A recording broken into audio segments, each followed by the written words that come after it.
Hello, Moidu സാറാണ്. സ്പോൺസർമാർ പിൻവലിഞ്ഞോ? അതിൻ്റെ അരമണിക്കൂർ മുമ്പ് ഓരെന്നെ വിളിച്ചിട്ട് ഒരു തയ്യാറാന്ന് പറഞ്ഞാണല്ലോ. ആണോ?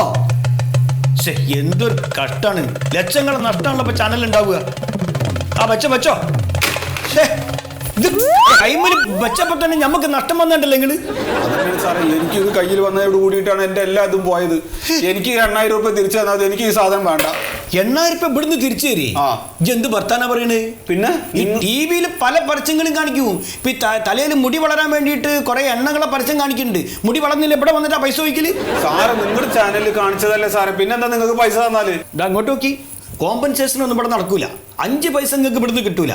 നിങ്ങൾക്ക് ഇഷ്ടമില്ലെങ്കിൽ നിങ്ങൾ വേറെ ആർക്കും മറിച്ച് വിറ്റാളി. എനിക്ക് നഷ്ടപരിഹാരം കിട്ടിയില്ലെങ്കിൽ ഞാൻ നിങ്ങളുടെ ചാനലിനെതിരെ കേസ് കൊടുക്കും. നിങ്ങൾ എല്ലാവരും കോടതി പോണ്ടി വരും. കേസ് കൊടുക്കേ? കേസ് കൊടുക്കും. ജിയോ ഞാൻ കൊടുക്കും. ഒറ്റ മിനിറ്റ്. അതെ, മന്മഥനോട് നിന്റെ റൂമിലേക്ക് വരാൻ പറ്റും? അതെ, സ്നേഹം കൊണ്ട് പറയാ, ചാനലിനെതിരെയൊക്കെ കേസ് കൊടുത്താല് ടൗസർ അയ്യോ. ഞാൻ പറഞ്ഞില്ലെന്ന് വേണ്ട. എന്തായാലും നിങ്ങളൊരു സാധാരണ മനുഷ്യനാ, നിങ്ങൾ വലിയൊരു പ്രസ്ഥാനത്തിനെതിരെയാണ് കേസ് കൊടുക്കാൻ പോണത്. ഓരോന്ന് വെറുതെ അതൊന്നും പറയണ്ട സാറേ. മന്മഥ, മൂപ്പര് ഒരു പരാതിയായിട്ട് വന്നാണ്. നമ്മുടെ ജ്യോതിഷം പരിപാടി ഇല്ല സീസണിന്റെ, ആ പരിപാടി കണ്ടിട്ട് ആ യന്ത്രം വാങ്ങിയിട്ട് ഇപ്പൊ എന്തോ ആകെ കുഴപ്പമായി. ഞാൻ ആ യന്ത്രം വാങ്ങി കഴുത്തിലിട്ടോട് കൂടിയിട്ട് ആകെയുള്ള ഐശ്വര്യം പോവാണ്. എന്തിനെങ്ങനെ ആൾക്കാരെ പറ്റിക്കണ്? എനിക്കത് വേണ്ട, ഞാൻ അതാ പറയണത്. എനിക്ക് എന്റെ 8,000 രൂപ തന്നാൽ മതി.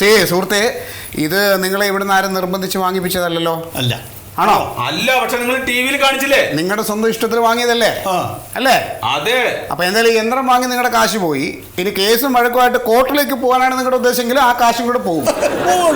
ഞാൻ പറഞ്ഞു മൂപ്പരോട്, ഞങ്ങൾ ഇവിടുന്ന് ഒരു പ്രോഗ്രാം എയർ ചെയ്യുമ്പോൾ നിയമത്തിന്റെ എല്ലാ പഴുതുകളും അടച്ചിട്ടാണ് ഞങ്ങൾ ചെയ്യുന്നത്. ഓരോ തന്നെ പ്രോഗ്രാമിനൊപ്പം തന്നെ എഴുതി കാണിക്കാറുണ്ട്, ഇങ്ങനെയുള്ള പരസ്യങ്ങൾക്ക് ചാനൽ ഉത്തരവാദികളല്ല. അല്ല, അത് നിങ്ങൾ വളരെ ചെറിയ അക്ഷരത്തിലല്ലേ എഴുതി കാണിക്കുന്നത്? ചെറുതാണെങ്കിലും നമ്മളത് എഴുതി കാണിക്കുന്നുണ്ടല്ലോ. ഈ പത്രത്തിലെ ക്ലാസിഫൈഡ് പരസ്യങ്ങളിൽ കാണുന്നതല്ലേ ഡിസ്ക്ലൈമർ.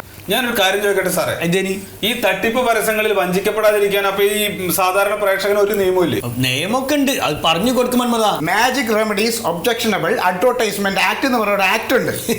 ആരോടാ ഇതൊക്കെ പറയണേ? ജാക്കിന്റെ റെമഡീസ് ഒക്കെ, അതായത് ഈ തട്ടിപ്പ് പരസ്യങ്ങൾ തടയാനായിട്ടുള്ളതാ എന്ന് പറഞ്ഞിട്ട് ഇപ്പൊ ടിവിയിലും പത്രത്തിലൊക്കെ പരസ്യങ്ങൾ കാണിക്കാതിരിക്കുന്നുണ്ടോ? ഇല്ലല്ലോ. ഒരു കാര്യം കൂടി ഞാൻ പറയാം, നിങ്ങളിപ്പോ കേസ് കൊടുത്താൽ നിങ്ങൾക്കെതിരെ ബാധിക്കാൻ വരുന്ന ആൾ ഈ മന്മഥൻ സാറാ. ഇല്ലാത്ത നിയമം ഉണ്ട് എന്ന് പറഞ്ഞിട്ട് കോടതി ഇളക്കി മറിച്ച ആളാ. അതിനൊക്കെ മെനക്കെടണം നിങ്ങൾ. ഈ ശീതള സാറിനെ കാണാൻ പറ്റുമോ? ഏത് ശീതള സാറ്? ഈ ജ്യോതിഷം പറയുന്ന മൂപ്പർ ഇപ്പൊ ഷൂട്ടിങ്ങിലാ. സാർ അദ്ദേഹം കേസിന് പോട്ടു സാർ, ഞാൻ ഹാൻഡിൽ ചെയ്തോളാം. അപ്പാണ്ട് മന്മഥ എന്താ പറഞ്ഞ, അയാളൊരു സാധാരണക്കാരാണ്. ടൗസർ അഴിഞ്ഞു പോയി അയാളുടെ.